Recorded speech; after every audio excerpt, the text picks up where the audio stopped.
भाई उसकी पॉलिसीज ऐसी हैं कि they deserve respect and appreciation of their policies exactly. तो आप पेट्रोकेमिकल्स की बात करें, आप फूड्स की बात करें, आप फर्टिलाइजर्स की बात करें, आप ब्रीडिंग की बात करें, मैं किस किस डोमेन को गिनवाऊं कि इंडिया आपसे हज़ार दर्जे बेहतर है। पहले पाकिस्तान में यार शुरू से ही पाकिस्तान की जो फॉरेन पॉलिसी है वो अनफॉर्चुनेटली कोई इस तरह तगड़ी नहीं रही जिस तरह इंडिया की है।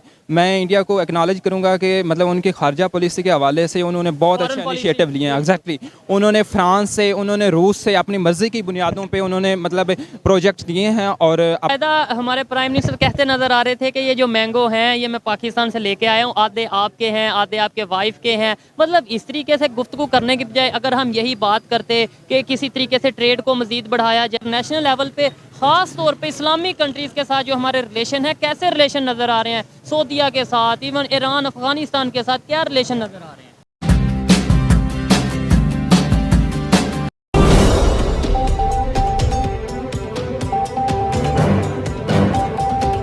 या पाकिस्तान के प्राइम मिनिस्टर हों, पाकिस्तान के फॉरेन मिनिस्टर हों, जब किसी फॉरेन विजिट पर जाते हैं ट्रोल किया जाता है और देखा यह जाता है उस कंट्री में उस तरह की रिस्पेक्ट नहीं दी जाती जैसे दूसरे प्राइम मिनिस्टर्स को कभी पाँव छू कर दी जाती है, कभी रेड कारपेट के थ्रू दी जाती है, जैसा कि हम रिसेंटली इंडिया के प्राइम मिनिस्टर के विजिट देख चुके हैं। पाकिस्तान के प्राइम मिनिस्टर तुर्की के विजिट पर हैं और पाकिस्तानी सोशल मीडिया पर बहुत ज्यादा ट्रोल करते नजर आ रहे हैं मैंगो डिप्लोमेसी को लेकर प्राइम मिनिस्टर साहब को। इसी वाले से क्या वजह है कि हमें हमारे प्राइम मिनिस्टर हो, हमारे फॉरेन मिनिस्टर हो, उस तरीके से रिस्पेक्ट क्यों नहीं दी जाती। पाकिस्तान के प्राइम मिनिस्टर रिसेंटली तुर्किया के विजिट पे गए, वहां पे उनके जो उनसे प्रेसिडेंट हैं उनसे उन्होंने मुलाकात की और वहां पर मैंगो गिफ्ट किए गए। यहाँ पे यूट्यूब सोशल मीडिया पे ये चीज नजर आ रही है मैंगो डिप्लोमेसी। क्या कहना चाहेंगे इस खबर की, आपको नॉलेज है या नहीं? ठीक है, आप किसी के लिए तोहफा तहफ लेके जा रहे हैं तो आप वहाँ जाके डिस्ट्रीब्यूशन, वो उनके घर का मामला है भाई, वो खुद डिसाइड कर लेंगे मैंने किसको क्या देना है, किसने क्या। आधे आपके आधे जैसे ये उनका कोई विरासत का मामला हल करने गए हों कि भाई आधी तेरी है आधी उसकी है, तो वो जब ले गए हैं तो ठीक है, उन पे छोड़ें, वो भी रैशनल डिसीजन ले सकते हैं कि भाई ये किसके हैं, किसने कहा। अगर इंडिया की बात करें, वहाँ के प्राइम मिनिस्टर अगर कहीं पे जाते हैं, रिसेंटली जापान का विजिट किया, रिसेंटली उन्होंने दूसरे कंट्रीज का ऐसे ऑस्ट्रेलिया और ऐसे कंट्रीज का विजिट किया जहाँ पे उन्हें झुक के पाँव को जो सा वो हाथ लगाया गया। ठीक है, क्या कहना चाहेंगे, फर्क क्या है?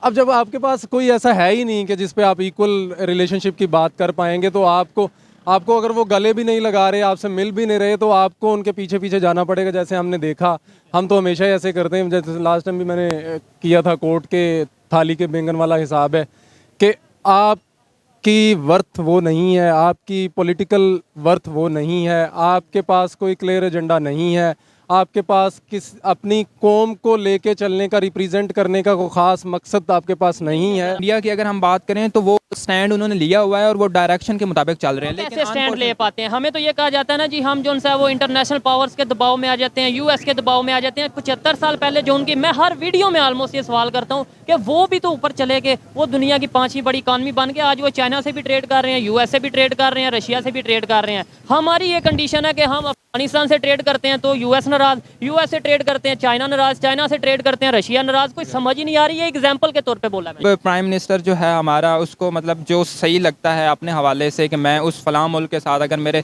ताल्लुकात अच्छे होंगे तो मुझे एड मिलने का जो चांस है वो ज़्यादा होगा, तो बस वो इंटरेस्ट है एक। और दूसरा जो है ना हमारे मिलने का, यानी ये भी एक बड़ा पॉइंट है, एड मिलने का चांस ज़्यादा होगा। ट्रेड का क्यों नहीं सोचते हम? मतलब ये है कि इसके साथ अगर बात करें, हमारे पास है क्या ट्रेड करने के लिए?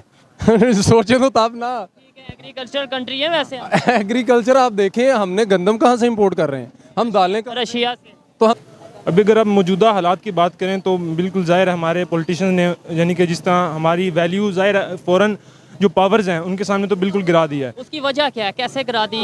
उसकी वजह ये है कि पॉलिटिकल इंस्टेबिलिटी है, कि कोई पता नहीं कि मुल्क का रूलर कौन है। आर्मी कहती है कि हम हैं, वो खुद समझते हैं, जो पॉलिटिशियंस हैं वो समझते हैं कि हम लोग हैं, यानी कि कोई पता नहीं लग रहा कि मुल्क किस राह में जा रहा है। ऊपर से पॉपुलिस्ट पॉलिटिक्स हो रही है जिस तरह इमरान खान कर रहे हैं, तो यानी कि इंस्टेबिलिटी की वजह से ना। अभी रहना तो बड़ी अच्छी बात है, लेकिन यही वहाँ पे जाके हम डेवलपमेंट के हवाले से बात करते, हम इस टाइम जो क्राइसिस का सामना कर रहे हैं उससे निकलने की बात करते, या फिर ये बात करते कि आधा आप रखना मैंगो, आधा आप रखना मैंगो डिप्लोमेसी करते। देखें, अगर ये चीज़ें होती तो ज़ाहिर हमारा मुल्क कहाँ से कहाँ होता, बिल्कुल। लेकिन जाहिर है ना, पॉलिटिक्स होती है, वोट्स हासिल करने होते हैं लोगों ने, तो इसलिए ये हालात चलते हैं बिल्कुल। इसके प्राइम मिनिस्टर अगर जाएं कहीं पे तो उनको प्रॉपर रेड कारपेट पे प्रोटोकॉल के साथ उन्हें रिसीव किया जाता है। रिसेंटली जो इंडिया के प्राइम मिनिस्टर हैं उन्होंने विजिट किया जापान का, उन्होंने और दूसरे कंट्रीज का विजिट किया, बड़ा प्रोटोकॉल दिया गया। और हमारे यहाँ पे ये भी देखा गया कि हम धक्के से जफ्फी डाल रहे थे, वो जफ्फी भी नहीं थे डाल रहे, गले भी नहीं थे मिल रहे। मुझे ये बताएं कैसे जो चेंज कैसे आएगा। और दूसरे नंबर पे हम सीखने की बात आपने की कि हमें सीखना चाहिए, मैं भी इस चीज़ से 100% एग्री करता हूँ। भाई सीखो, जहाँ पे भी दुनिया का कोई भी कंट्री